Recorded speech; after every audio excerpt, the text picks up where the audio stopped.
हो जाएगी। Right right side के नीचे के चैम्बर जिसका नाम है राइट वेंट्रिकल, वहां से ब्लड इस पाइप के माध्यम से दोनों लंग्स में जाएंगे। पल्मोनरी आर्टरी, वहां जाके लंग्स के पास बैलून के आसपास में ब्लड का पाइप का नेटवर्क है, जाल है, वहां में वो लंग्स से ऑक्सीजन लेगी और कार्बन डाइऑक्साइड छोड़ देगी। फिर वापस लेफ्ट साइड के ऊपर वाले चैम्बर में ऑक्सीजन वाला ब्लड लेके आएगा। फिर वही ब्लड लेफ्ट साइड के नीचे के चैम्बर में जाएगा। फिर वहां से एओर्टा के माध्यम से ऑक्सीजन वाला ब्लड पूरे बॉडी में सर्कुलेट होगा। आप देखोगे हर जगह में जहां पे ब्लड एक जगह से दूसरी जगह जाती है वहां पे एक वाल्व है। वाल्व का मतलब है वो एक ही दिशा में खून को जाने देगा, वापस नहीं आने देगा। लंग्स में जाने वाला पाइप्स के ओपनिंग में वाल्व है। पूरे बॉडी में सर्कुलेट होने वाला पाइप जिसका नाम एओर्टा, उसके वाल्व है। राइट साइड के लेफ्ट साइड के दोनों चैम्बर के बीच में वाल्व है। वाल्व का काम है प्रेशर को मेंटेन करें और बैक फ्लो को ना होने दें। अगर वाल्व खराब हो जाएगी तो आपकी बॉडी में ब्लड प्रेशर सही तरह से नहीं होगा, खून आसानी से लंग्स तक, वापस हार्ट तक और आपके शरीर में आसानी से ऑक्सीजन नहीं पहुंचा पाएगी। ये है इसका मैकेनिज्म। ये सारे चैम्बर्स बंद होते खुलते हैं, बंद होते खुलते हैं, बंद होते खुलते हैं, और सारे वाल्व से बंद होते खोलते हैं। जब आप अपने दिल की धड़कन को सुनते हैं वो वाल्व की खुलने की और बंद होने की आवाज होती है। और ये पूरा काम इलेक्ट्रिसिटी के माध्यम से होती है जो ऊपर वाले चैम्बर में बनती है जिसको हम पेसमेकर कहते हैं। अब इसका एक ऊपर वाले की इंजीनियरिंग में आपको समझाता हूँ। जितने भी चैम्बर्स हैं, जितने भी चैम्बर्स हैं, सारे चैम्बर्स एक पर्टिकुलर टाइम पे कॉन्स्ट्रिक्ट होगा यानी बंद होगा, और एक पर्टिकुलर मिनी सेकेंड्स के बाद खुलेगा। उसके साथ मिला के वो वाल्व भी बंद होगा और खुलेगा। उसके साथ सिंक्रोनाइज्ड करके दूसरे चैम्बर भी पंप करेगा और रिलैक्स होगा।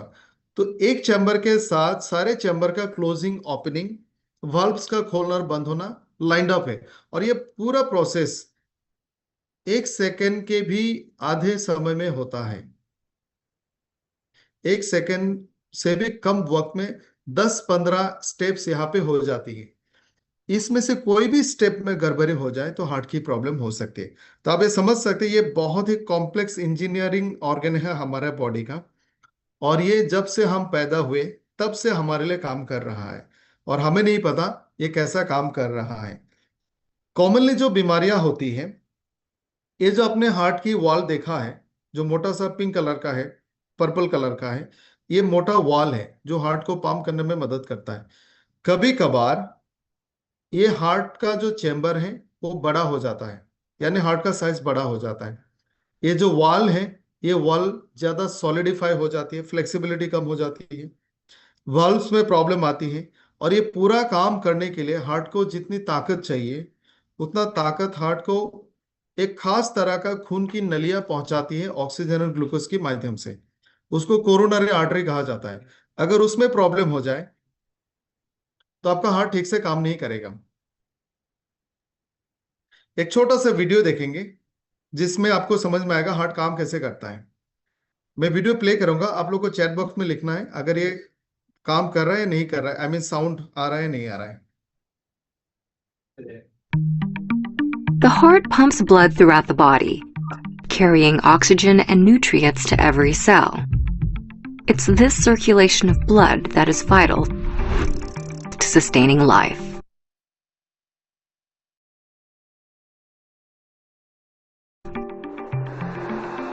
The heart is an organ made up of several tough layers of muscle. The pericardium is the thin layer that covers the exterior, while the endocardium lines the inside walls. The heart is divided into 4 chambers, 2 upper and 2 lower. The upper chambers, known as the atrium, receive blood coming into the heart. The lower chambers are the ventricles that pump blood out. Between each chamber are valves that open and close and help keep the blood moving. They are the tricuspid, mitral, pulmonary, and aortic valves. A pumping cycle starts when oxygen-depleted blood returns to the heart after circulating throughout the body. The blood enters through the right atrium before flowing to the right ventricle. It's then pumped to the lungs via the pulmonary arteries. There, blood is rejuvenated by air that's breathed in. The oxygen-rich blood returns to the heart through the left atrium, where it goes to the left ventricle. Then, by way of the aorta artery, the fresh blood is pumped throughout the body before the process repeats itself. That process happens with every heartbeat, and it's relentless. The heart beats 100,000 times a day, 40 million times a year, and up to 3 billion times over an average lifespan. But there are conditions that can disrupt a heartbeat and that normality. They can range from myocardial infarction or a heart attack to heart disease and hypertension. In contrast, exercise and emotional excitement can also have an impact on a person's heartbeat. The various blood vessels that comprise the circulatory system are a network of veins, arteries, and capillaries that span over 60,000 miles throughout the body, and the heart is the pump at the center of it.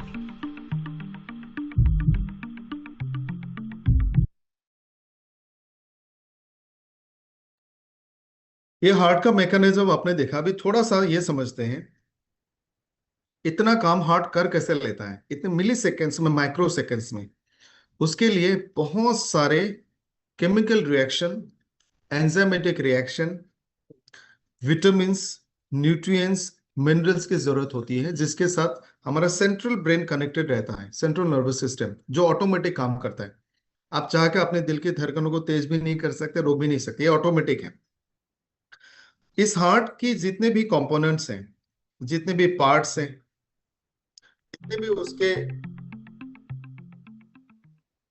जितने भी उसके valve से, artery से, vessel से, इन सब को सही सलामत हमेशा काम करने के लिए बहुत सारे चीजों की रिक्वायरमेंट होती है। हमारा लाइफस्टाइल सही होना चाहिए, हमारा फूड हैबिट्स हेल्दी होनी चाहिए, हार्ट के लिए भी एक्सरसाइज होता है, बॉडी में फैट ऑप्टिमाइज होना चाहिए, ना कम ना ज्यादा। आप निकोटिन, अल्कोहल से दूर रहें, पोल्यूशन से दूर रहें, टॉक्सिन से दूर रहें। हार्ट का पूरा काम किडनी से भी कनेक्टेड है, लंग्स से भी कनेक्टेड है। आप लोगों ने बहुत बार ब्लड प्रेशर नापा होगा, और हम सभी को पता है, हम बोलते हैं 120/80। हार्ट जब खून को पंप करके पूरे बॉडी में पहुंचाती है, वो बहुत फोर्स के साथ जाती है, और ये लाल पाइप्स के माध्यम से जाती है, जो रेड कलर के पाइप्स है, और वो आपको नहीं दिखेगा, वो अंदर में होता है, बिलो मसल। उसको कहा जाता है आर्टरीज। उसमें दबाव ज्यादा होता है, 120 मिलीमीटर ऑफ मर्क्यूरी, और ये हार्ट की पंप की वजह से जाता है, यानी आपने प्रेशर करके उसको भेजा। अब ये खून जाके सेल्स को ऑक्सीजन देगा, न्यूट्रिशन देगा, फिर वापस आएगा। वापस आने का मैकेनिज्म थोड़ा सा अलग है। बॉडी के जो नीचे का हिस्से का वेन्स है, आपको वेन्स हमेशा मसल के आसपास में दिखेंगे, और मसल, जो वेन के आसपास के मसल है, वो दब जाता है और खून को धीरे धीरे ऊपर पंप करके भेजता है। और वेन्स में भी एक खास तरह का वाल्व होता है, जो एक तरफ ही ब्लड को हार्ट तक आने देता है, वापस जाने नहीं देता। इसलिए उसका प्रेशर कम होता है, 80 मिलीमीटर मर्क्यूरी। ये प्रेशर भी अगर कम हो जाए तब भी नुकसान हो सकता है, अगर ज्यादा हो जाए तब भी नुकसान हो सकता है। अब इस ब्लड प्रेशर को रेगुलेट करने में किडनी का बहुत बड़ा रोल है। लंग्स में अगर गड़बड़ी हो जाए तो आपको हार्ट को ऑक्सीजन नहीं मिलेगा, और जब ये नहीं मिलेगा तो हार्ट फोर्सफुली दबाव ज्यादा बढ़ाएगा, लंग्स में ब्लड ज्यादा पहुंचेगा, और लंग्स में पानी जमा हो जाएगा। सो हार्ट सारे ऑर्गन के साथ कनेक्टेड है, लेकिन इसका जो मैकेनिज्म है, ये बहुत ज्यादा डिपेंडेंट है हमारे एंजाइम हार्मोन सिस्टम पे और किडनियों पे। कुछ फैक्ट्स बताता हूं बड़े दुख के साथ, जो हमारे देश के लिए बिल्कुल अच्छा फैक्ट्स नहीं है। पूरी दुनिया में सबसे ज्यादा दिल के मरीज हमारे देश में है। बहुत सारे स्टडीज में देखा गया है, पूरी दुनिया का 60% हार्ट पेशेंट इंडिया में है, या फिर दे आर इंडियन। हर साल पूरे वर्ल्ड में करीब करीब 1 करोड़ 20 लाख लोगों को हार्ट अटैक्स होते हैं या फिर स्ट्रोक होते हैं, और उनकी डेथ होती है। 1 करोड़ 20 लाख। आप सुन के शायद सरप्राइज हो जाएंगे, सिर्फ हमारे देश में, ये भी स्टेटिस्टिक्स में 2-4 साल पुराना बता रहा हूं, तब था करीब 18 से 20 लाख हार्ट अटैक्स इंडिया में आती है सालाना, and most of the cases fatal होते हैं, लोगों की डेथ होती है। India has one of the highest, but इस वक्त हम कह सकते हैं India has the highest burden of cardiovascular disease worldwide. Covid के बाद से हर पांचवा हार्ट अटैक इंडिया में हो रहा है। 1990s में 22 लाख हार्ट की बीमारियां हमारे देश में होती थी एनुअली। अब वो ऑलमोस्ट 2020 तक जो प्रोजेक्शन है, ये 1990s में करीब करीब 22 लाख हार्ट की बीमारी होती, डेथ का संख्या होती थी। और मैंने कहा कि 2-4 साल पहले सिर्फ 18 से 20 लाख हार्ट अटैक्स ही होते हैं। टोटल बाकी जो हार्ट की दूसरी बीमारी है, कुल मिला के करीब करीब 22 से 23 लाख हार्ट से रिलेटेड बीमारियों के कारण लोगों की डेथ होती थी। 2020 में प्रोजेक्टेड था 47 lakhs, but by now it has increase for more. बहुत बार हम लोग ये भी मिस कैलकुलेशन करते हैं कि गांव में हार्ट की बीमारी कम होगी, शहर में ज्यादा होगा, मेल्स को ज्यादा होंगे, फीमेल्स को कम होगा, बट एज ऑफ नाउ ये ऑलमोस्ट सिमिलर है। मेल फीमेल एज के हिसाब से आप देखो, मेल फीमेल के हिसाब से भी आप देखो, सबसे ज्यादा जो हार्ट डिजीज होती है वो 22 साल से शुरू होकर 55 या अप टू 60, यानी 22 से लेकर 60 तक, 15 से 29 के एज ग्रुप में ऑलमोस्ट 9.7%। ये परसेंटेज ऑफ डेथ है, 2021 से लेकर 23 का आंकड़ा है कि अगर हार्ट की बीमारी से लोगों की 20-25 लोगों की 30-40 लोगों की डेथ होती है, कौन से एज ग्रुप में सबसे ज्यादा डेथ होती है? 30 से 44 के एज ग्रुप में करीब 23% लोगों की डेथ होती है। जितने टोटल हार्ट की बीमारी से डेथ होती है उसका 23% है 30 से 44 के एज ग्रुप। 45 से 54 के एज ग्रुप में 35.6%, और 55 से ऑलमोस्ट 70 के एज में ऑलमोस्ट 40%। यानी आप ये ऑनेस्टली कह सकते हैं कि हार्ट की बीमारी का रिस्क इंडिया में 15 साल से शुरू होती है। और हमने ऐसे बहुत सारे केसेस देखे हैं जहाँ पे 15 से 20 साल में हार्ट अटैक, हार्ट फेल हुआ है। अभी हाल ही में 1-2 केसेस हमने स्कूल स्टूडेंट्स का भी देखा है। हार्ट की बीमारियों का जितने भी कारण हैं, सारे कारण हमसे जुड़े हैं, एक्सटर्नल फैक्टर नहीं है, ऑल आर इंटरनल फैक्टर। आपको सारे लिस्ट दिखेंगे। ओवरवेट, मैं चाहूंगा आप लोग चैट बॉक्स में थोड़ा सा एक मेरे सवाल का जवाब दे।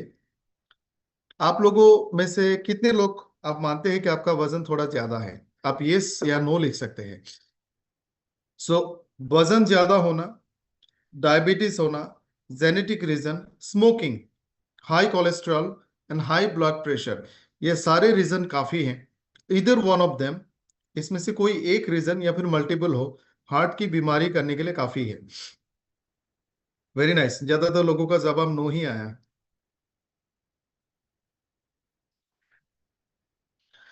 हमारा जब वजन बढ़ता है, आइडियली हम मानते हैं, एग्जांपल लेते हैं कि कोई 35 का नौजवान है, एडल्ट है, उनका हाइट 5.5 फीट है, और उनका वजन होना चाहिए 55 से 70 के बीच में। अगर उनका वजन 15 किलो बढ़ जाए, जो एक्स्ट्रा 15 किलो होता है वो ज्यादातर फैट होता है। और फैट बॉडी में दो तरह से रहता है। एक आपके स्किन के नीचे एडिपोस टिश्यूज में सबक्यूटेनियस फैट हम उसको बोलते हैं, वो बॉडी के इंसुलेशन का काम करता है। और एक फैट रहता है अंदर के ऑर्गन के चारों तरफ, जैसे आप हार्ट के चारों तरफ येलो मैटर देख रहे हो, वो भी एक तरह का फैट है, इसको बोलते हैं विसरल फैट। इसका काम है ऑर्गन्स को कुशन बना के देना ताकि उसमें शॉक ना लगे, इंजुरीज ना हो। जब यह फैट बढ़ जाता है दोनों, तो ये अपने दायरे से बाहर जाके आपस में दूसरे के टेरिटरी में घुस जाती हैं। हार्ट के चारों तरफ जो फैट है ये अगर बढ़ेगा, तो जो आप हार्ट के येलो कलर के आसपास में रेड और ब्लू पाइप्स देख रहे हैं, उसके अंदर घुस जाएगा। ये कोरोनरी आर्टरीज हैं, ये वो खून की नलियां हैं जो हार्ट को काम करने के लिए, पंप करने के लिए नहीं, हार्ट को काम करने के लिए ऑक्सीजन और ग्लूकोज पहुंचाती है। अगर ये ब्लॉक हो जाए तो हार्ट को ऑक्सीजन ग्लूकोज नहीं मिलेगा, हार्ट थोड़ा सा या पूरा मर जाएगा, एक हिस्सा या फिर पूरा हार्ट। सो ओवरवेट होने का मतलब है आपका फैट आसपास में फैल गया, और वो डायरेक्टली इनडायरेक्टली हार्ट की बीमारी को बढ़ावा देगा। ओवरवेट आज के टाइम में सारे नॉन कम्युनिकेबल डिजीज को भी बढ़ाता है। अगर आपको डायबिटीज पिछले 4-5 सालों से है तो पूरी संभावना है कि आपका हार्ट प्रेशर, आपका ब्लड प्रेशर बढ़ेगा। माँ बाप को अगर हार्ट की डिजीज है तो बच्चों को होने का चांसेस भी ज्यादा है। स्मोकिंग से खून की नलियों को और हार्ट को बहुत डैमेज होती है। So this are the common reason जिसके कारण हार्ट डिजीज होती है। हार्ट के बीमारियों का बहुत सारे अलग अलग कैटेगरीज हैं। पहला और सबसे कॉमन है कोरोनरी आर्टरी डिजीज, इसको CAD भी कहा जाता है। इसका मतलब है हार्ट के पास पूरे बॉडी का, जैसे हमने कहा, एक दिन में 1 लाख बार ये धड़कता है और ये कम से कम 5,500 ब्लड को पंप करता है एक दिन में। और इतना ब्लड को पंप करने के लिए ये सारा ब्लड हार्ट के पास आता है और पंप करके पूरे बॉडी में भेजता है। इतना मेहनत करने के लिए हार्ट को नॉन स्टॉप ग्लूकोज और ऑक्सीजन चाहिए, और वो ग्लूकोज ऑक्सीजन हार्ट के हर एक मसल तक पहुंचाती है कोरोनरी आर्टरी, जिसका जिसको आप इस वाले फोटो में देखा। जो येलो कलर के ऊपर में रेड पाइप्स है, ये हार्ट को काम करने के लिए ऑक्सीजन ग्लूकोज देती है। जब इन ब्लड पाइप्स की, आर्टरीज की बीमारी होती है उसको कोरोनरी आर्टरी डिजीज या फिर कोरोनरी हार्ट डिजीज भी कहा जाता है। दूसरा कॉमन डिजीज है hypertensive heart disease, blood pressure ज्यादा हो गया। एक एरिथमिया, हमारे दिल की धड़कन का जो एक आवाज का पैटर्न है लब डब, आपने ECG में देखा होगा, वो PQRS जैसे ग्राफ्स बनते हैं, उसी के हिसाब से आवाज भी आती है लब डब। जब ये रिदम बिगड़ जाती है, इसका मतलब है कोई वाल्व सही से काम नहीं कर रहा है या फिर इलेक्ट्रिसिटी सही से कंडक्ट नहीं हो रही है, उसको कहते हैं एरिथमिया। हार्ट फेल का मतलब हार्ट काम नहीं कर रहा है। रियूमेटिक हार्ट डिजीज ये एक ऑटो इम्यून डिजीज है एंड कॉन्जिनिटल हार्ट डिजीज जो जन्म से होता है। हार्ट की बीमारी को जो सिम्टम्स हैं, ये वाला स्लाइड इंपॉर्टेंट है और मेरा रिक्वेस्ट है कि आप लोग इसको फोटो ना खींचे, इसको लिखें। इस स्लाइड पे मैं 2 मिनट टाइम देता आपको, आप प्लीज नोट डाउन। अगर आपको सीने में डिस्कम्फर्ट है, और अक्सर बहुत बार लोगों ने इसको गैस्ट्राइटिस समझ के इग्नोर किया, अगर आपके सीने में एकदम चेस्ट में तकलीफ है, पेन है, और अगर ये रेगुलर आती है तो ये हार्ट डिजीज हो सकती है। सांस लेने में तकलीफ होना, आपका ब्रीदिंग शॉर्ट होना, जैसे आप हम जब थक जाते हैं तो बहुत फास्ट ब्रीदिंग करते हैं। आप जब सीढ़ियां चढ़ते हैं तो आपके दिल की धड़कनें तेज होता है, आप बहुत फास्ट ब्रीदिंग करते हो। This is also sign of heart disease. बहुत जल्दी थक जाना, कमजोरी होना, ये भी डिजीज का सिम्टम है। आपके इस पार्ट में पेन होना, यहाँ पे पेन होना, यहाँ पे पेन होना, आपके दिल की धड़कन इरेगुलर होना, बहुत तेजी से धड़कना या फिर कभी कम कम धड़कना, या फिर कभी कभी उसका जो रिदम है बिगड़ जाना। कभी कभी ऐसा भी होगा, एक पेन यहाँ पे आएगा और वो पेन यहाँ से आपके लेफ्ट शोल्डर में फैल जाएगा। कभी कभी आपको चक्कर आना, बेहोश होना, यह भी हार्ट की बीमारी का सिम्टम है। पैरों में, घुटनों में, इन एरिया में स्वेलिंग होना, यह भी हार्ट डिजीज का सिम्टम है। और कुछ बेसिक सिंपल फॉर्मूले हैं, जैसे आप BP को कंट्रोल में रखें, शुगर को कंट्रोल में रखें, फिजिकल एक्टिविटी करें, कोलेस्ट्रॉल को काबू पे रखें, वजन को सही रखें, बैलेंस डाइट ले, सही टाइम पे ले, अल्कोहल और निकोटीन से दूर रहें। ये बेसिक स्टेप्स है जिससे आप हार्ट की बीमारी को कंट्रोल में रख सकते हैं। एक कॉमन बीमारी है जिसका नाम है वेरिकोस वेन। आप में से बहुत बार लोग सवाल पूछते हैं, पहले इसको समझते हैं। ये हमारी पैरों की वेन्स हैं, यानी हमारे पैरों तक ऑक्सीजन वाला ब्लड आर्टरी से पहुंचा था। सेल ने उन ऑक्सीजन का, ग्लूकोज का, न्यूट्रिशन का इस्तेमाल किया, और कार्बन डाइऑक्साइड वाला ब्लड इन वेन्स के माध्यम से दोबारा दिल पे पहुंचेगा, दिल तक पहुंचेगा और वहां से लंग्स में जाएगा। वापस जाने का जो मैकेनिज्म है आप राइट साइड के ऊपर वाले फोटो में देख सकते हैं।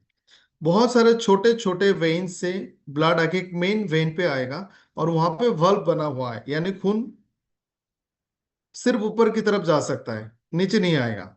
जब इन वाल्व में प्रॉब्लम हो जाए और आसपास के मसल में भी कमजोरी आ जाए तो ब्लड वापस आता है ग्रेविटी के कारण, और क्योंकि यहाँ पे प्रेशर ज्यादा नहीं होता तो ब्लड यहाँ पे रह जाता है और ग्रेविटी के कारण नीचे ही रह जाता है। कभी कभी आप बहुत लंबा फ्लाइट लेते हो, बैठे रहते हो, ट्रेवलर्स फिट बोल के भी इस तरह का सिम्टम्स दिखते हैं। Bulging pain, heavy legs, itching pain, swelling होता है, स्किन डिसकलर होता है, स्पाइडर वेब जैसा बनता है। उम्र के साथ ये हो सकता है, बहुत लंबे टाइम तक खड़े रहने से, बैठे रहने से होता है, हॉर्मोन्स की कम ज्यादा होने से, वजन ज्यादा होने से होता है। अब जितने भी प्रॉब्लम्स के बारे में अभी हमने यहाँ पे बात किया, मैं एक छोटा और सिंपल सवाल आप सभी से पूछना चाहूंगा। हम में से कितने लोग ये एश्योरेंस दे सकते हैं कि आने वाले टाइम में या फिर अगले 1 साल में, 2 साल में हमें किसी भी तरह का हार्ट डिजीज नहीं होगा? जबकि मैंने आपको सारे स्टेटिस्टिक्स दिखाए, 15 साल से शुरू होती है हमारे देश में। कितने लोग ऐसा मानते हैं कि हमें भी ये बीमारी हो सकती है कल परसों में? और ये जेनेटिक है। अगर आपके खानदान में, आपके फैमिली में कुछ लोगों को बीपी ज्यादा है, ये आपको भी होने का पूरा पूरा चांस है।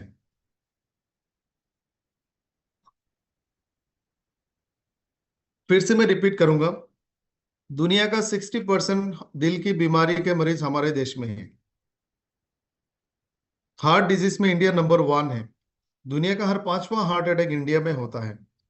ऑलमोस्ट 20 लाख या फिर उससे ज्यादा हार्ट अटैक सालाना हमारे देश में होता है। और हमारे देश में हार्ट की बीमारी 15-16 साल से ही शुरू होती है। तो हम लोग टू बी ऑनेस्ट एक बहुत रिस्क की स्टेट में है। और जो भी हार्ट की बीमारी का कारण है, जो मैंने आपको दिखाया, हम उसी तरह का जीवन शैली हमारा है। खाना पीना, रहना सहना हमारा उसी तरह का है जिससे दिल की बीमारी होती है। हार्ट की बीमारियों का जो सिम्टम्स मैंने आपको बताया, एक आम इंसान को कभी भी हार्ट की बीमारी का सिम्टम्स पता नहीं चलता। हमारे यहाँ पे लोग 5-6 महीने में भी हम बीपी नहीं नापते। जब हमें तकलीफ होती है तब हम डॉक्टर के पास पहुंचते हैं और डॉक्टर कहते हैं आपका बीपी तो बहुत ज्यादा आ रही है, अभी नहीं हुआ, ये 5-6 सालों से हुआ होगा, आपको माइनर अटैक्स पहले भी आ चुके हैं। हमारे देश में ज्यादातर बीमारी लेट डिटेक्ट होती है बिकॉज हम इसको इग्नोर करते हैं। मैंने आपको कहा बहुत बार डॉक्टर से भी ये मिस डिटेक्शन होती है। सीने में दर्द हुआ तो हम बहुत इजीली मान लेते गैस्ट्राइटिस हो सकता है। हमने कभी बीपी नहीं नापा, कभी स्टेथोस्कोप से लगाया नहीं, ये वाला पेन को फील नहीं किया, यहाँ को पेन को फील नहीं किया, तो बड़े आसानी से इंडियंस को हार्ट की बीमारी होती है जो बहुत लंबे टाइम तक पता भी नहीं चलता। So let detection is the cause of death. अगर अर्ली स्टेज में बीपी बढ़ने लगा है, इसी स्टेज में अगर आपको पता चले, you can keep it under control. मैं यहाँ पे अपना एग्जांपल देना चाहूंगा। मेरे फैमिली में, मेरे डायनेस्टी में hypertension is the most common disease. सबको है, ज्यादातर लोगों को है। 40 पहुंचते पहुंचते ज्यादातर लोगों का बीपी ज्यादा है। Even my father suffered a heart attack and he was living on pacemaker. मेरे जितने भी फादर के ब्रदर्स हैं, मेरे फादर के जितने भी ब्रदर्स हैं, उन सभी का बीपी ज्यादा है। तो मुझे पता चल गया था ये जेनेटिक है और हमें भी होने वाला है। शायद 10 साल या 15 साल हो गया होगा, मैंने एक्स्ट्रा नमक नहीं लिया। मैंने बहुत सारे चीजों में कट डाउन किया और वो सारे आदतें छोड़ दी जिससे बीपी बढ़ सकती है। खाना पीना, रहना सहना। आज एट द एज ऑफ 42 मेरा बीपी बिल्कुल नॉर्मल है। आई एम ग्लैड कि ऐसा हुआ। सो जब आपको पता चलता है, you can keep it under control. लेकिन एक बार बीपी ज्यादा हो जाए, आप सुन के भी हैरान हो जाओगे। इंडिया मेडिकल साइंस में ब्लड प्रेशर का 2 डेफिनेशन है। 2 तरह का हाइपरटेंशन होता है, यानी 2 तरह का बीपी की प्रॉब्लम होती है। एक का नाम है एसेंशियल, जो ज्यादातर केसेस होते हैं एसेंशियल हाइपरटेंशन। एक का नाम है नॉन एसेंशियल। एसेंशियल हाइपरटेंशन का मतलब है आपका बीपी किस कारण से बढ़ा हुआ है हमें नहीं पता, और अक्सर उम्र के साथ वो बढ़ते जाता है, बढ़ते जाता है। तो early detection is the prime and very important step to control it.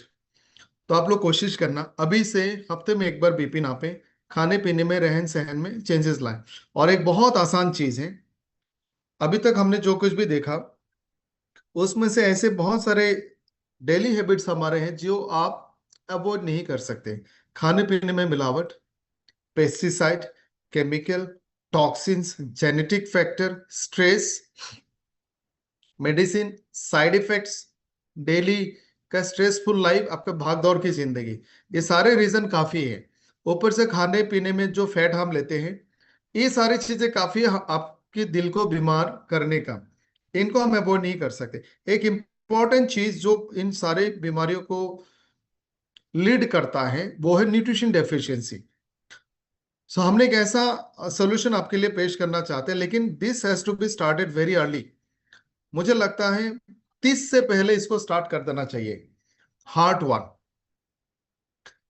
हमने कार्डियोवास्कुलर सिस्टम बोला था, जिसमें हार्ट, आर्टरीज और ब्लड आते हैं, वेन्स आते हैं, सारे चीजों का हिफाजत करेगा Heart One. But it will take time. आप ये मान के चलो, हमारा कोलेस्ट्रॉल पिछले 5 सालों से बढ़ा हुआ है, मेरा हाई एचडीएल बहुत कम है, एलडीएल बहुत ज्यादा है, मैंने स्मोकिंग किया हुआ है, मेरा वेट बहुत ज्यादा है। इतना कुछ ठीक करने में, इतनी पैरामीटर्स को सही करने में it will take some time. मेरा मानना है हार्ट वन को 30 साल में आप स्टार्ट करें, 1 साल लगातार ले, और उसके बाद 1 या 2 साल आप लगातार ले। अगर आपको हार्ट की बीमारी होने का रिस्क ज्यादा है तो आप इसको 2-3 साल लगातार ले, उसके बाद हर 3 महीने में एक बोतल जरूर यूज करें। सो पूरे हार्ट की सारे फंक्शंस को प्रोटेक्ट करेगा, कोलेस्ट्रॉल लेवल को मेंटेन करता है, फ्री रेडिकल से होने वाले डैमेजेस को रोकेगा, हार्ट की बीमारियों को, कोरोनरी आर्टरीज की बीमारी, जितने भी हार्ट के डिजीज है उसको भी रोकेगा। एंटी ब्लॉकिंग प्रॉपर्टीज, एक चीज हमने मिस कर दिया। एक हार्ट की जो वॉल है, मैं आपको एग्जांपल के साथ दिखाना चाहूंगा। आप मान लो ये एक पाइप है, ये पेन है, इसके अंदर से खून फ्लो होती है, ब्लड ट्रेवल करती है। अक्सर ये कोलेस्ट्रॉल के कारण, फ्राइड फूड के कारण, जंक फूड के कारण, ओबेसिटी के कारण, अनहेल्दी ऑयल के कारण, वो ऑयल हमारे इन खून की नलियों के वॉल के अंदर में, बीच में, या फिर वॉल के अंदर की साइड में जमा हो जाती है। इसको कहते हैं एथेरोस्क्लेरोसिस, यानी वो पाइप सिकुड़ जाती है उस प्लाक के कारण। आप मान लो आपने वहां पे कुछ चिपका दिया तो वो जगह छोटी हो गई, इसके कारण ब्लड की प्रेशर बढ़ जाती है, और ये जो प्लक है ये कभी कभी बर्स्ट हो जाती है। बर्स्ट होने के कारण वहां पे खून जमा हो जाएगा और वो ब्लॉक हो जाएगा। यही आपको एंजियोग्राफी में दिखता है, 90%, 80%, 70% ब्लॉकेज। सो इस ब्लॉक को भी क्लीन करने का काम हार्ट वन का फॉर्मूला करता है, और इसमें हमने प्रोबायोटिक्स डाले जो गट हेल्थ को अच्छा रखता है। थोड़ा सा ब्रीफली जानेंगे इसमें कौन सा इंग्रेडिएंट क्या काम करती है। हमने हार्ट को प्रोटेक्ट करने के लिए 3 इंग्रेडिएंट्स डाले हैं: Arjun, garlic and ginger. Arjun को कार्डियक टॉनिक कहा जाता है, लहसुन हमसे पता है ब्लड प्रेशर को कंट्रोल करती है, अदरक भी एंटीऑक्सीडेंट का काम करता है। कोलेस्ट्रॉल को मेंटेन करने के लिए gamma original, one of the best antioxidant and omega of the world, और गूगल हमने इसमें डाला है। एंटीऑक्सीडेंट के फंक्शन के लिए हमने इसमें कोएंजाइम Q10, एस्ट्राजेंथिन, ट्रांसरेस्वेराट्रोल और ग्लूटाथियोन डाला है। ट्राइग्लिसराइड यानी कोलेस्ट्रॉल को मेंटेन करने के लिए अल्फा लिपोइक एसिड और डिकोसाहेक्सानिक एसिड भी डाला गया है। लिपिड प्रोफाइल को बेहतर बनाने के लिए हमारे बॉडी में अच्छा और बुरा दोनों फैट होना चाहिए। ऐसा नहीं कि सारे अच्छा फैट ही होना चाहिए, बुरे फैट का भी बहुत सारे काम है। जो बुरा फैट है वो कैरियर का काम करता है। So good fat and bad fat आप आराम से समझ सकते हैं। जिन फैट का वजन ज्यादा है वो गुड फैट है, जिन फैट का वजन कम है वो बैड फैट है। सो गुड फैट एक पर्टिकुलर अमाउंट में होना चाहिए, बैड फैट भी थोड़ा सा अमाउंट में होना चाहिए, एक पर्टिकुलर रेशियो में रहेगा तो ये ज्यादा काम करेगा। इसको भी मैनेज करता है टोराइन, कार्निटाइन, इस तरह के बहुत सारे मिनरल्स, विटामिन, अमीनो एसिड डाले गए हैं जो बीपी को मेंटेन करेगा, एनर्जी प्रोडक्शन को हेल्दी रखेगा, न्यूट्रिशन डेफिशिएंसी को फुलफिल करेगा, और साथ में गट हेल्थ को भी अच्छा रखेगा। इसके साथ हमने एक और प्रोडक्ट ऐड किया है जिसका नाम है क्रिल वन। हमारे बॉडी, एक मिसकंसेप्शन है कि फैट बुरा है। जनरली हम मानते हैं कि फैट अच्छा नहीं है, फैट नहीं खाना चाहिए, ये एक मिथ है। सच ये है कि हमारे बॉडी को carbohydrate, protein, vitamin, minerals, fibre के साथ साथ फैट भी चाहिए, लेकिन फैट अलग अलग कैटेगरी का होता है, बहुत सारा तरह तरह का फैट होता है। उसमें से कुछ सिलेक्टेड फैट है जो हमारे बॉडी के लिए बहुत इंपॉर्टेंट है, अलग अलग कैटेगरीज में उनके वजन के हिसाब से। कुछ फैट हमें ज्यादा मात्रा में चाहिए, कुछ फैट हमें कम मात्रा में चाहिए। जो अच्छा फैट है, जो बहुत हेल्दी फैट है हमारे बॉडी को चाहिए, वो जनरली आपको मिलता है ऑलिव ऑयल से, छोटे मछलियों से, बादामों से, फ्लैक्स सीड से, समुद्र में मिलने वाली सी फूड से। ये सारे हेल्दी है जो जनरली हमें नहीं मिलती। जो अनहेल्दी है वो आपके किचन में है, आपके दुकान में बॉटल में ऑयल में मिलेंगे। कुकिंग ऑयल, जो लोकल फूड हम लेते हैं, उसमें जो फैट मिलती है वो कंपैरेटिवली अनहेल्दी है। और जब ऑयल वगैरह को प्रोसेस किया जाता है, उसमें अनहेल्दी सोर्सेज से ही लिया जाता है जिसके फैट ग्रेड सही नहीं है। इन फैट और ऑयल का इस्तेमाल जब हम कुकिंग के लिए करते हैं वो और खराब हो जाती है। अब मान लो वो एक तरह का पॉइजन बन जाती है। सो हमारे बॉडी तक हेल्दी फैट कम पहुंचती है, अनहेल्दी फैट ज्यादा पहुंचती है, और उसमें बहुत सारे कुकिंग के दौरान और ज्यादा ट्रांसफॉर्म होकर और ज्यादा पॉइजनस बन जाती है। सो दुनिया का सबसे बेहतरीन फैट को जो माना गया है, द बेस्ट फैट, वो क्रिल को माना जाता है। ये एंटार्क्टिका में पाई जाने वाली एक छोटी प्रजाति के श्रिम्प से बनाई जाती है। और इसकी भी खासियत है कि इस इतने कोल्ड में generally oil and fat freezing point या फिर रूम टेम्परेचर पे वो सॉलिडिफाई हो जाती है। 20 डिग्री के नीचे वो सॉलिड है, 20 के ऊपर में लिक्विड है। सो जनरली फैट का यही प्रॉपर्टी है। इसके बावजूद भी ये जो ऑर्गेनिज्म है श्रिम्प, क्रिल, इसकी सर्वाइवल, इसकी ग्रोथ, इसकी डेवलपमेंट, इसकी रिप्रोडक्शन कैपेसिटी सबसे ज्यादा है। और ये उस क्लाइमेट में, वेदर में, टेम्परेचर में सरवाइव करती है जहां पे दूसरे जीव नहीं कर सकते। इसके बॉडी में पाए जाने वाले ओमेगा फैटी एसिड की क्वालिटी, क्वांटिटी सबसे बेहतरीन है। तो हमने वहां का पेटेंटेड क्रिल ऑयल से क्रिल वन बनाया है, जो स्किन के लिए, ब्रेन के लिए, नर्व के लिए, हार्ट के लिए और जॉइंट्स के लिए बहुत सारे बेनिफिट्स देती है। और हमने सिर्फ क्रिल नहीं डाले, हमने एंटार्क्टिका से लेने वाली क्रिल ऑयल से जो एकर बायोमरीन बनाती है, उससे हमने इसको बनाया है। और इसको हमने फोर्टिफाई किया। इसको हमने और भी इंग्रेडिएंट्स डाल के इसको बेहतरीन बनाया ताकि इसकी पावर 7 गुना बढ़ जाए। इसमें हमने एक्स्ट्रा जो ऐड किया है वो है glutathione, vitamin K2, trans resveratrol और विटामिन ई। ये सारे इंग्रेडिएंट्स हमारी क्रिल की परफॉर्मेंस को, बेनिफिट्स को और भी बढ़ा के देती है। इसमें ओमेगा फैटी एसिड की कंटेंट बहुत ज्यादा है। सो एक मिथ के बारे में हम बात कर रहे थे कि हमें लगता है कि हमें फैट नहीं चाहिए, जबकि ब्रेन का 70% आप फैट मान लो। हमारे बॉडी के बहुत सारे विटामिन फैट से बनता है, फैट के थ्रू से हमारे बॉडी में पहुंचती है। बहुत सारे हॉर्मोन्स फैट से बनता है। हमारे एक बॉडी का जो परमानेंट जैकेट है, इंसुलेटर है, हमारा बॉडी एक थर्मोफ्लास्क जैसा है। बाहर का कोल्ड, बाहर का हीट बहुत आसानी से अंदर नहीं जाती, क्योंकि इसके नीचे एक फैट का चादर है, वो भी काम ये करता है। फैट हमारे इंटरनल ऑर्गन्स को डैमेज से प्रोटेक्ट करती है। सो फैट बहुत इंपॉर्टेंट है। हर सेल का जो वॉल है वो भी फैट से बना है। हार्ट को, स्किन को, आंखों को फैट चाहिए अच्छे से डेवलप होने के लिए, ओमेगा फैटी एसिड। तो इसमें ऑलमोस्ट 40% से 80% हाई कॉन्सेंट्रेशन ऑफ फॉस्फोलिपिड डाला गया है, इकोसापेंटानोइक। इसको हमने फोर्टिफाई किया है। ग्लूटाथियोन, विटामिन डी, ये पेटेंटेड है। Vitamin K2, astaxanthin, trans resveratrol, coenzyme Q10। Krill oil Superba जो ट्रेडमार्क भी है, और ये पेटेंटेड है, दुनिया का बेस्ट आप इसको कह सकते हैं। इसके बेनिफिट्स को समझते हैं। पहला, हार्ट के लिए बहुत अच्छा काम करता है, क्योंकि जो extra lipid, imbalance triglyceride, total cholesterol की गड़बड़ी के कारण जो कोरोनरी आर्टरीज को डैमेज होती है, ब्लॉकेज होती है, उसको रोकेगा। जो अच्छा फैट है उसकी मात्रा को बढ़ाएगा, यानी हार्ट डिजीज के रिस्क को कम करता है।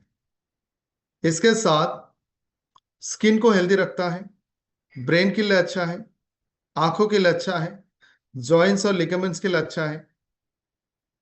ये एंटी इन्फ्लेमेशन का काम भी करेगा, ब्रेन के फंक्शन को इनहेंस कर, जैसे मैंने कहा ब्रेन का 70% फैट है। सो ये one of the best fat source के हिसाब से आप इसको यूज कर सकते हैं। This is not just for heart, जैसे क्रिल, कोएंजाइम, कीटोन, ट्रांसरेस्वेटल, ये तीनों हार्ट के लिए सारे काम करेंगे, प्रोटेक्ट करेगा। ग्लूटाथियोन, कोएंजाइम, कीटोन और ट्रांसरेस्वेटल और क्रिल ऑयल, ये आपको एंटी एजिंग बेनिफिट्स देंगे। क्रिल ऑयल विटामिन K2 और D3, ये जॉइंट्स और बोन्स को हेल्दी रखेगा। क्रिल ऑयल, एस्ट्राजेंथिन, विटामिन ई, ये नर्व के लिए और ब्रेन के लिए हेल्दी है। Glutathione, coenzyme, ketone, vitamin E, ये लिवर के लिए हेल्दी है। ग्लूटाथियोन, विटामिन ई और क्रिल ऑयल स्किन, आई और सेल्स के लिए हेल्दी है। सो मार्केट में बहुत सारे आपको ओमेगा के सोर्सेस मिलेंगे, बहुत सारे क्रिल भी मिलेंगे। उसके साथ, this is just for your knowledge and information, हम किसी ब्रांड का नाम नहीं ले रहे, जस्ट टू अंडरस्टैंड। जो मिडिल में प्रोडक्ट है यह हमारा है, जो राइट साइड में है आप कॉमन कोई भी क्रिल का हेल्दी फैट आप मान सकते हो। हमारा जो क्वालिटी है, दिस इज पेटेंटेड, ट्रेडमार्क्ड, और ये आज से नहीं, बहुत सालों से एकर बायोमरीन इसको बनाती है, और इसका प्रोसेसिंग, इसका मैन्युफैक्चरिंग से स्टैंडर्ड बहुत हाई है। One of the best manufacturing practice को ये फॉलो करते हैं। क्रिल ऑयल कॉन्सेंट्रेशन, हमारे क्रिल ऑयल में 800 मिलीग्राम पर कैप्सूल आपको मिलेगा। दूसरे के पर सर्विंग में कॉन्सेंट्रेशन कम है। एस्ट्राजेंथिन हमने मोर देन 3 मिलीग्राम डाला है, जनरली आपको लेस देन 2 मिलीग्राम मिलेंगे। हमने इसको फोर्टिफाई किया ग्लूटाथियोन, कोएंजाइम, कीटोन और ट्रांस रेस्वेराट्रोल से, जो बेहतरीन एंटी एजिंग एंड एंटीऑक्सीडेंट है। जनरली आपको क्रिल में ये नहीं मिलते, जो मार्केट में मिलती हैं। हमने इसको विटामिन ई उसे इनहेंस किया for skin and joints, market की प्रोडक्ट्स में आपको ये नहीं मिलेंगे। हमने इसमें विटामिन K2, ट्रांसरेस्वेटल भी ऐड किया, जिससे हार्ट हेल्दी रहता है, और कॉमन प्रोडक्ट्स में, मार्केट के प्रोडक्ट में आपको नहीं दिखेंगे। So Heart One and Krill One are the product of choice, जो आप अपने हार्ट को अच्छा रखने के लिए, हार्ट की बीमारियों में भी, हार्ट अटैक में भी, किसी भी हार्ट डिजीज में आप इसको यूज कर सकते हैं। सो इसी के साथ आज का कार्डियोवास्कुलर हेल्थ का सेशन हम क्लोज करते हैं। अगर कोई यहाँ पे है जिनको, या फिर एक मेडिकल स्टैंडर्ड के एक छोटा सा पाइप घुसा देते हैं, जो इस जगह में रह के इसको डायलेट करके रखता है, कभी कभी हम इसमें बैलून्स भी डाल देते हैं, स्प्रिंग वाला, और फिर उसमें से बैलून को हटा देते तो स्प्रिंग रह जाता है, तो ये पाइप को इतना ओपन रखता है, उसको स्टेंट बोलते हैं। आप किसी भी हार्ट डिजीज वाले पेशेंट को हमारा हार्ट वन दे सकते हैं। अमी हम अमृत मंडल बोल रहे हैं, कोलकाता से बिलोंग करता है सर। हम हमारा सीने में बहुत दर्द होता था, ठीक है ना। पहले हम हमारा जो ये है था, हमारा जो हार्ट का लंग्स का प्रॉब्लम था, हमारा सांस लेने का प्रॉब्लम होता था, ठीक है सर। जी। हम एबीवीटी जूस और हार्ट आपका लंग्स फ्यूल, लंग्स ऑन चालू किया था। चालू होने के बाद हम देख रहे दर्द हो रहा है, फिर हम उसके साथ हार्ट ऑन लिया सर। हार्ट ऑन 2 दिन लेने के बाद हमको दर्द कम हो गया। हम कंटिन्यू लांस फ्यूल का 3-4 फाइल खाया, फिर 3 फाइल खाने के बाद हमको लांस का प्रॉब्लम दूर हो गया 4 नंबर फाइल से सर। वाह। और उसके एक साथ हार्ट ऑन हम 2 फाइल खाया सर। अभी कुछ प्रॉब्लम नहीं, हमका हेल्थ बहुत अच्छा है। हमारा घर में सबको सर हम 100% यूजर है सर। वाह, वेरी नाइस। एक छोटा सवाल पूछूंगा, इन प्रोडक्ट्स को यूज करने से पहले क्या ऐसा होता था, थोड़ा चलने से, सीढ़ियाँ चढ़ने से आपकी सांस फूलती थी, सीने में दर्द होता, ऐसा होता था? सर क्या होता है, सबसे बड़ा बात है क्लाइमेट चेंज होने के टाइम हमको ज्यादा तकलीफ होता है सर, वो लंग्स के लिए। और हार्ट का वो दर्द होते रहती है थोड़ा थोड़ा करके, फिर 1 वीक होने के बाद हमको हार्ट का दर्द भी नहीं होता था सर, सबसे बड़ा बात। वाह, वेरी नाइस। अब इसको कंटिन्यू करो कुछ दिनों तक। Yes sir, thank you yes. So much Amrit ji for joining from Kolkata. Yes, thank you sir, thank you. Recording stopped. Bihar Bhagalpur district से हूँ और हार्ट वन का हमें अच्छा रिजल्ट मिला है सर, क्योंकि 70 इयर्स ओल्ड एक बाबा है, तो उनको हार्ट से प्रॉब्लम था, तो हमने उनको सजेस्ट किया हार्ट वन, उनके साथ लेंस फ्यूल भी सजेस्ट किया सर। तो काफ़ी अच्छा रिजल्ट मिला, फर्स्ट फाइल से हमें रिजल्ट मिला। और उनके साथ फिर मैंने ऐड ऑन किया यंग फ्यूल। तो उनके साथ जब किया तो काफ़ी मतलब कि बहुत अच्छा रिस्पांस हमें दिया। बोला गया कि ना अब हमें सीढ़ियों पे चढ़ने में सांस फूलते हैं, और ना ही हमें कोई दर्द होता है, ना ही कोई महसूस होता है। और नहीं तो पहले बोलते थे कि हम सीढ़ी पे चढ़ते हैं तो सांस फूलने लगता है, मतलब 2 बार 1 बार अगर चलते फिरते हैं तो फिर भी सांस फूलता है। इस हिसाब से हमें बहुत अच्छा रिजल्ट मिला है sir. Very nice. Thank you Vinod ji for जी सर। कनेक्टिंग